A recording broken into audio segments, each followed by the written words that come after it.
त्या का बघून मग खतेचं नाव महापूर. उभ्या आडव्या वाऱ्याना हायदस मांडला होता. वारं ब्या सुटलं होतं, पडत होते वारं ब्या सुटलं होतं. काउंदरीची झाडं उभी होऊन जमिनीला नाक घासत होती. वारं ब्या सुटत्याला बघून ही म्हातारी माणसं म्हणायला लागली, तरण्या पावसानं उडान मारला आणि म्हातारा पाऊस घोळ करणार. माणसांचं खरंच होतं. एक दोन दिवस निघून गेलं आणि पन्हाळगडावरनं ढगाचं किंजाळच्या किंजाळ आला. बघता बघता हवेत गार वारा सुटला आणि बघता बघता पावसाला सुरुवात झाली. पाऊस म्हणजे साऱ्या दुनियेचं दान. पाऊस म्हणजे पाणी आणि पाणी म्हणजे जीवन.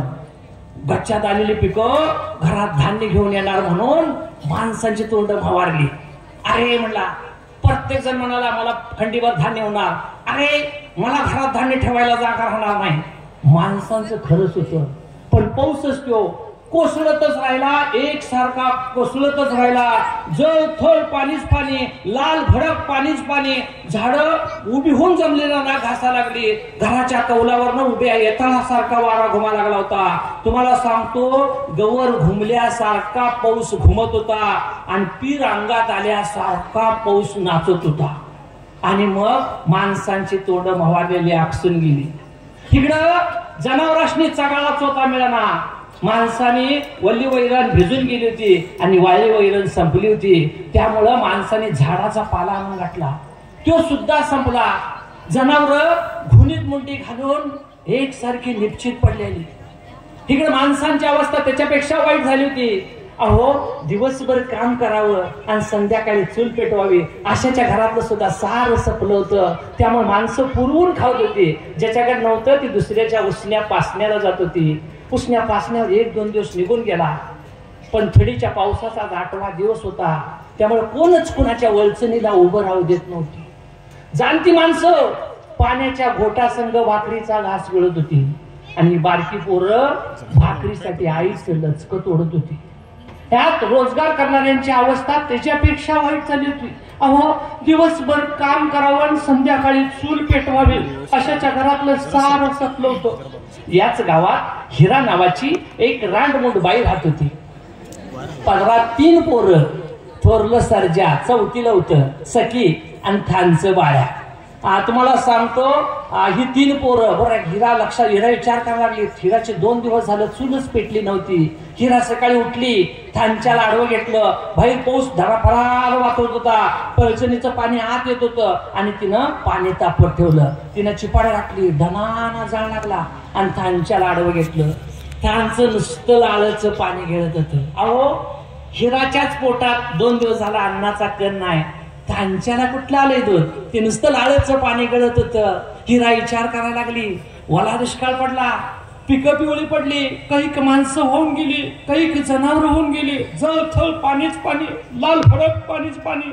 अहो, चिमणीला टाकावा म्हणलं तर दाना नाही आणि एक खावा म्हणलं तर पैसा नाही. कशी पोरं जतन करायची?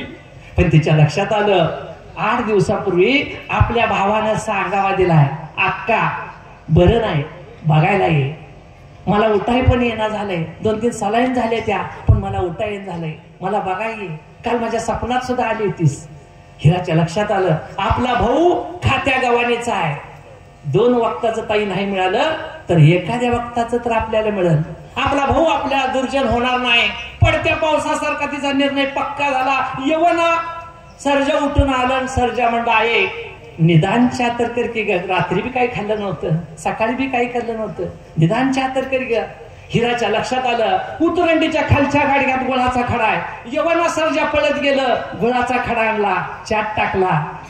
पावडरच्या हात घालायचं म्हणून चुलीच्या मागे हात घातला. डबडं उघडलं, नक्काच्या पक्का एवढी पुढे होती, तशीच चाट पालती घातली. पोरानं पोतं अंगावर घेतलं, परड्यातनं मूठ भरून पिरवीचा पाला आणला, चाट टाकला. रटरटून शिजायला लागलं. पोरं उठून आले, पोरं थाटल्या वाजवायला लागली. हिरानं सर्जाला पण दिला, हिरानं सखीला पण चहा दिला, थानच्याला पण एक घोट दिला.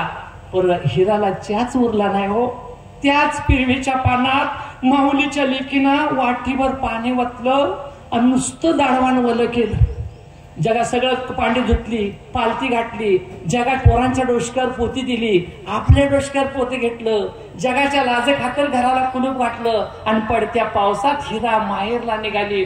तो सर्जाचं म्हणलं, अये असल्या पावसातलं कुठं जायचं ग? तशी हिरा म्हणते, बाळा ओला दुष्काळ पडला, काही जनावर होऊन गेली, काही माणसं होऊन गेली, जळथळ पाणीच पाणी, लाल भडक पाणीच पाणी.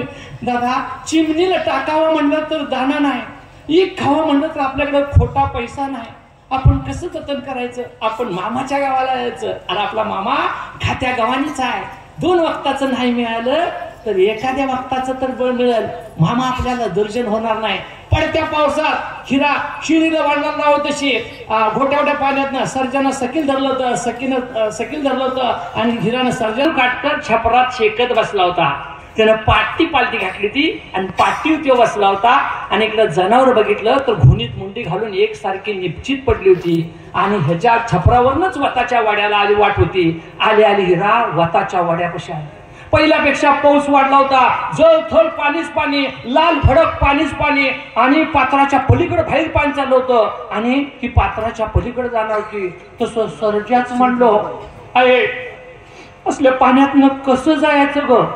तर हिरा म्हणली, बाळा ह्यो माझा माहेरचा वाडा आहे, इथं पात्र उतळ असतंय, मी तुला धरतो, तू सकीला धर, तुमची सगळ्यांची पोती मी डोसक्यात घेतो आणि आपण पलीकडे जायचं. हिरानं सर्जाला धरलं, सर्जानं सकील धरलं आणि लटपट त्या पायानं पायाखालच्या वाळून कशी बशी ती पात्राच्या पलीकडे गेली.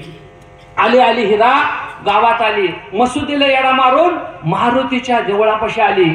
मारुतीच्या देवळापाशी देवळाला लोकांनी कुलूप घातलं होतं. 8 दिवस झालं देवळाचं कुलूपच काढलं होतं. देवच कोंडला होता कारण पाऊस उघडायसाठी. ती पाया पडली आणि त्या तिला आठवलं त्याच वडाखाली कवा ती जिबलीने बी खेळली होती आणि ती कधी खड्यानं पण खेळली होती. त्याला येडा मारून आपल्या भावाच्या दारात आली. भाऊ नायकू नुकताच जेवला होता आणि तोंडात पान रंगलं होतं. पिचकारी मारा म्हणून तो बाहेर गेला. भन येतेले दिसली. भन येतेल दिसल्यामुळे त्यानं मागं वळून बघितलं तर नायकूची बायको तांदूळ नीट करत होती. तांदळानं सूप भरलं होतं, माऊलीचं मन काही रिक्त नव्हतं. नायकूनं पाच करून पिचकारी मारलं. तांबडं पाणी पांढऱ्या पाण्यात विरून गेलं तुम्हाला सांगतो. आणि अक्का आली वाटतं म्हणले, बरं आहे का? अक्का आली वाटतं म्हणल्याबरोबर तिनं सपा तांदळाचं सूप बाजूला सरलं आणि चौकटीवरून उभा राहिली. भावानं स्वागत केलं, या का? भावानं तोंड भरून स्वागत केलं. आली हिरा आत आली. पोरं आली, पोरांच्या डोसक्याची पोती काढली, खुटी लाडकवली, पोरांची कापडं काढली, पिळली, झटाझटा झाडली, तीच कापडं घातली. आपला पदूर काढला, पिळला, झटाझटा झाडला, तोच पदूर आपला घेतला आणि भिताडाला टेकून बसली. तशी नायकूची बायकोच म्हणली, दिवाण साहेब मासल्या पावसातनं कसा आला असावं? काही सांगो वय नाही, दादाला बरं नाही म्हणून सांगावाला, दादाला चाला येणार म्हणून समजलं, आतड्याला पीळ पडला. काल दादा माझ्या स्वप्नात पण आला होता म्हणून आला असावी. अहो या गोष्टीला तर 8 दिवस झालं. तुम्हाला सांगतो 2 इंजेक्शन केली, मोठं भरून गोळ्या खाल्ल्या, 2 भाकरी खाल्ल्या, आता ठणठणीत आहेत बघा. यायचंच होतं तर 8 दिवसापूर्वी काल आणायचं. बसल्या जागेला हिराच्या अंगावर काटा आला. अहो 8 दिवसापूर्वी रोजगार मिळत होता. एकीच्या रोजगारावर 2-3 जणांची पोट भरत होती. हिरा सारख्या रानमुडबाईला भावाला बघायला यायला परवडलं नसतं. तसंच तिनं हुंदका गेला आणि म्हणला, वहिने याच होतं पर येणं झालं नाही बघ. बसा बोलत चहा करून आणते म्हणून नायकूची बायको चहा करायला निघून गेली. तिकडं भन भावासंग बोलायला लागली.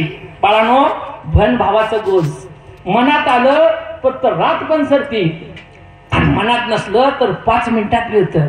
इकडलं तिकडलं बोलून झालं. पाऊस लय वाढला होता. खुण्या जन्माचा वैरी झाला होता. जळथळ पाणीच, बरं आहे का? एवढं पाणी, बरं आहे का? हिराच म्हणली, कार देवा माझं सत्व मांडलंस. अरे असंच पाणी आलं तर चांदवी पडली तर मी कुणाच्या निवाऱ्याला उभं राहू. तसा नायकूच म्हणला, कसं आहे का तुझ्याकडे पावसाचं? आता भावाने विचारलायस तर सांगावं म्हटलं. दादा गावाला सगळं पाण्याने येडा मारलाय. दादा असाच पाऊस पडला तर पाणी परड्यात येईल. दादा असाच पाऊस पडला तर पाणी घरात येईल. चहा घेऊन येता येता नायकूची बायकोने ती वाक्य ऐकलं होतं. चहाची कपशी खाली ठेवली. हिरानं चहा बशीत वतला आणि 1 घोट बाळाला दिला आणि दुसरा घोट घेण्याच्या आधीच नायकूची बायको म्हणली, काय म्हणला दिवाण साहेब, वाताच्या वड्याचं पाणी परड्यात आलंय आणि असाच पाऊस पडला तर पाणी घरात येतंय. आलं पाणी घरात तरी उदे रातच्या रात राहायचं आणि सकाळ उठून जायचं. अहो चहाचा घोट गोडच होता पण तिला कडू कडू एक लागला. ही गोष्ट नायकोच्या लक्षात आली. तसा नायकोच म्हणला, का ग कवा नाही त्या अक्का आल्या, अक्का राग 4 दिवस. अहो त्या पुढचा घोट गोडच होता पण तिला तिच्यापेक्षा गोड लागला. नायकोच्या बायकोने चहाची कप अशी उचलली, नायकोला म्हणली, आज चहा घ्यायला या. नायको बायकोचाच झाला, निम्मार्ग झालं, बायकोच्या जादी नसत्यात. बिनदाव्याचा दात निघाला, नायको हात निघाला, त्याच्या संग पोरं पण निघाली. नायकोच्या बायकोनं पोराशनी भात घातला. 2 दिवस पोरं उपाशी आदाशासारखी भात खायला लागली. आणि इकडं नायकोच्या बायकोने चहाची कबशी नायकोच्या हातात दिली. नायकोनं चहा पिली आणि कबशी खाली ठेवली. तसं नायकोची बायकोच म्हणली, काय म्हटला सावा, कंच म्हणत्यास, आका राग 4 दिवस. होय ग राडमोड बाई, पदरात 3, वला दुष्काळ पडला, पिकं पवळी पडली, कुठं जाईल ग. भनीची तुम्हाला एवढी कळकळ आहे, भनीला तुमची किती कळकळ आहे का. काय केलं ग तिनं, असा हा वाद्या वैद्यासारखं काय बोलतीस. गुदस्ता मी मस्त इकतच मागत होतो ना वा. अगं कशाला बोलतेस, अगं ती मस्त तिची नव्हती. पहिल्या मालका अर्धीलींना आणलेली, पहिल्या मालकानं किंमत केली, पैसे देऊन निघून गेले. मग आम्ही काय चिचुक देत होतो का काय. अगं पैशाचं तर तिनं काय केलं, मालकाच्या दुकानालाच गाठलं आणि मालक उभारी आला नाही की नाही. काय असेल ते असेल, तुम्ही वडून धरू नका. अर्ध पोतं तांदूळ राहिले ती आचारात राहू दे आणि सकाळ उठून तिचं ती निघून जाऊ दे. आत बोलणं हिराच्या लक्षात येत होतं. उठाला म्हटलं तर हातापायातलं वारं गेलं होतं. तिच्या लक्षात आलं, आई वडिलाच्या माघारी आपण भावाच्या दारातून फार मोठी चूक केल्या. कुणाचा भाऊ आणि कुणाची नणंद. सहज नजर वर गेलं. 6 महिन्यापूर्वी आपल्या वडील वारलेल्याला फोटो घातला होता. त्या फोटोला घातलेला हार कवाच वाळून गेला होता. यवन सर्जा जून आलं आणि आईचा भाव का गरज म्हणा लागला, आहे आपण आलोय करा, आपण आलोय म्हणून मामा मामी भांडत्यात. तसं इरानं सर्जाला गळ्यात घेतलं. म्हणलं नाही रा, आपल्या मामाला तसं नाही बोलायचं, तसं नाही बोलायचं. यवना नायकू पण चहा पिऊन आला. आता कोणच कुणा संग बोलत नव्हतं. तसा नायकूच म्हणला, का गाका का बोलना झाल्यास. काय बोलू दादा, बघ किती पाऊस वाढलाय. तसं नायकूच म्हणला, आका तुला आठवतं का ग, आपण लहान असताना वड्यावर ध्येयाला जात होतो.